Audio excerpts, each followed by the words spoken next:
Muita gente concorda com ideias perigosas sem perceber, porque nunca parou para definir os termos. O React de hoje é sobre José Mounir Nasser, um pensador brilhante, profundo, que foi sistematicamente ignorado pela mídia e pela cultura brasileira, justamente por não se encaixar nos dogmas do pensamento dominante.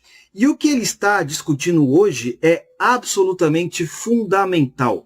Quando alguém diz que o homem é produto do meio, isso pode significar muitas e muitas coisas diferentes. Uma coisa é dizer que o meio pode até influenciar o homem. Outra, muito mais grave, é dizer que o meio determina o homem. Essa confusão é comum no Brasil porque a gente mistura sociologia rasa com filosofia séria.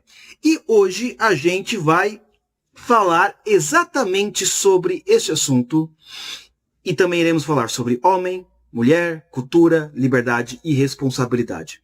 Seja bem-vindo ao Oliver Talk, o seu canal que descomplica a cultura, e vamos ao React, e eu irei fazer algumas pausas também para acrescentar alguns comentários e contextualizar. Vamos lá. Há hoje em dia uma porção de dificuldades de explicar isso, porque essa conversinha bobinha de que a gente que é fruto do meio. Pô, é fruto do meio? E todo mundo que eu conheço que nasceu com o meio pior do mundo e conseguiu viver bem e ter uma vida bem sucedida. É a mesma conversa fiada de sociólogos universitários que ficam por aí dizendo que a causa da criminalidade é a distribuição de renda imperfeita. Mas olha que você diz que a causa da criminalidade é a pobreza, você deu um tapa na cara dos pobres, porque a maioria dos pobres não rouba ninguém, pô. Segundo lugar, está cheio de rico ladrão. Portanto, não é a falta de dinheiro, né, que é o caso da criminalidade aí. Então, por que as pessoas roubam as outras? Porque as pessoas estão em decadência moral, porque não tem mais capacidade de perceber que roubar é errado. E aí, quando o sociólogo universitário vai na televisão dizer que a causa da violência do crime é a falta de dinheiro, então aquele fulano que é um sem vergonha que te assaltava antes, agora te assalta cheio de moral. Porque além de ele ser entendeu, um assaltante, ele está fazendo uma coisa muito boa, que é recuperar a justiça do mundo. Como? Mas é uma barbaridade uma coisa dessa, né? Que vocês compreendem que isso é o que do que? Mas esse raciocínio é mais ou menos parecido com esse outro que eu estou dizendo. Quer dizer, a sua vida não é resultado do meio social em que você vive. A sua vida é influenciada por ele. Porque o que a sua vida é? A sua vida é o resultado do quê? É resultado daquilo que você recebeu sem escolher. Você recebeu o sexo que você tem, você recebeu o lugar do mundo onde você nasceu, a família dentro da qual você nasceu. Nada disso você escolheu. Você recebeu uma determinada época da história, você recebeu um determinado mapa astral, você recebeu um determinado temperamento, você recebeu um determinado tipo de corpo, uma certa psicologia, tudo isso você recebeu e você não pediu para ser assim. Tudo isso não foi negociado com você. Você recebeu desse jeito e sem controlar. No entanto, a sua vida não é o resultado disso que você recebeu, mas é o resultado daquilo que você fez com isso. Perfeito, pessoal. Então, até aqui, o Mounir está dizendo basicamente o seguinte: o meio influencia profundamente o homem, seus hábitos, sua linguagem, sua visão de mundo, sua maneira de agir. E isso em si pode até ser verdadeiro. Nenhuma filosofia séria jamais negou que o meio pode te influenciar em alguma medida. O problema começa quando essa influência deixa de ser um fator e passa a ser a explicação total das atitudes humanas. Na tradição clássica, isso nunca foi aceito.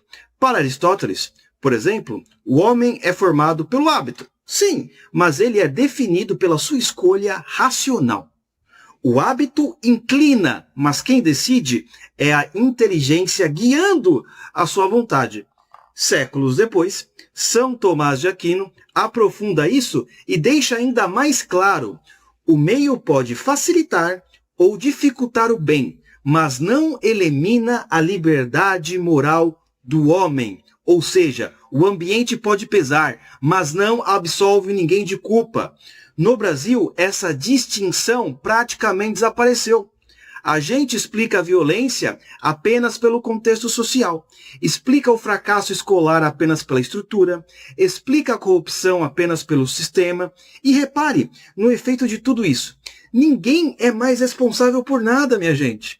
Todo mundo é sempre vítima de alguma coisa. Isso, veja, não é simplesmente um erro teórico. Isso destrói a educação, porque educar pressupõe que o aluno pode escolher o melhor. Destrói a política, porque transforma o governo em engenharia social. Destrói a cultura, porque reduz o homem a um reflexo apenas do ambiente. Então, o ponto aqui não é negar o meio. O ponto é afirmar algo muito mais exigente. Sem liberdade, não existe virtude. Sem responsabilidade, não existe o homem ou a mulher. Só existe um produto do meio, certo? Então, vamos continuar aqui. Ou seja, de todas as decisões conscientes e autônomas que você fez em torno daquilo que você recebeu, levando sempre em consideração a possibilidade de ter havido aqui ou ali alguma interferência de natureza espiritual, tanto benéfica quanto maléfica, que você talvez nunca não saiba bem onde está, mas quem pode afirmar para você que aí já não houve uma ação direta na sua vida para que a sua vida pudesse estar do jeito que está? Então, o problema central da nossa vida é que a nossa vida não pode ter um aspecto inconsciente, e senão nós deixamos de ser seres humanos, nós abdicamos da condição humana. E para que a gente possa não ter uma vida inconsciente, nós não podemos aceitar a fortuna como sendo o fator definidor da vida, porque senão, então, teremos perfeitamente inconscientes, teremos que jogar o problema para o destino e acabar com isso. Mas... Então, pessoal, aqui o argumento avança um passo, e é exatamente aqui que o risco aumenta. Quando a gente começa a explicar o homem quase exclusivamente pelo meio, a liberdade vira detalhe e não fundamento. Na tradição clássica, isso é basicamente inaceitável. Para Aristóteles, a educação existe justamente porque o homem pode escolher o melhor. Ele é responsável por suas ações. Se o comportamento fosse apenas reflexo do ambiente, educar seria inútil. São Tomás de Aquino é ainda mais direto. Leis, costumes e ambiente inclinam, mas a ação moral nasce do interior do homem, da vontade esclarecida pela razão, certo? A responsabilidade final pelas nossas ações são as nossas. Agora, vamos trazer isso para o Brasil. No nosso debate educacional, por exemplo, quase tudo é explicado pela estrutura. A escola é ruim, a família é desestruturada, existe a desigualdade social, ok, tudo isso pesa. Ninguém nega. Mas quando a gente transforma isso na explicação total, o aluno deixa de ser educável e passa a apenas ser um caso social. Não adianta ele tocar, ele não conhece o pai, a escola é ruim, ele nunca vai vencer, não é? O mesmo acontece na política. A corrupção vira o problema do sistema, a violência vira o resultado do contexto e a responsabilidade individual simplesmente desaparece. O efeito disso é devastador. Políticas públicas passam a tratar pessoas como massa moldável, não como agentes morais. Se você é rico, você é basicamente culpado. Se você é pobre, você sempre está certo. Isso não é humanismo. Isso é redução do homem ao ambiente que ele nasceu. E toda vez que a cultura aceita essa redução, alguém se sente autorizado a controlar o meio para controlar o comportamento. Este é o ponto fundamental. Por isso, esse debate que o José Manuel Inácio está falando não é apenas teórico. Ele decide se a sociedade forma cidadãos ou apenas administra comportamentos. Correto? Vamos finalizar aqui com o que o professor está falando agora. Subir não é fim? É isso que a filosofia sabe que o Boétio sabe e que ela vai continuar aqui a nos explicar agora. Estamos na página 8. E vamos continuar, então, a ouvir a argumentação da filosofia com a vida humana não pode ter reduzido a...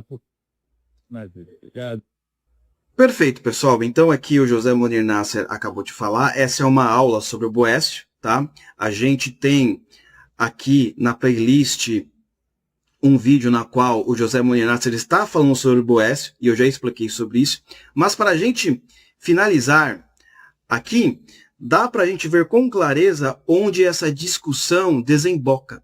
Se o homem é entendido principalmente como produto do meio, então a cultura deixa de ser um espaço de formação e passa a ser um instrumento de controle.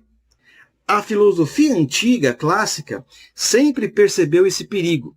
Para Aristóteles, a cidade existe para formar homens virtuosos, não para fabricar comportamentos previsíveis. Quando isso se inverte, a política deixa de ser educativa e vira técnica de poder. São Tomás de Aquino é ainda mais explícito.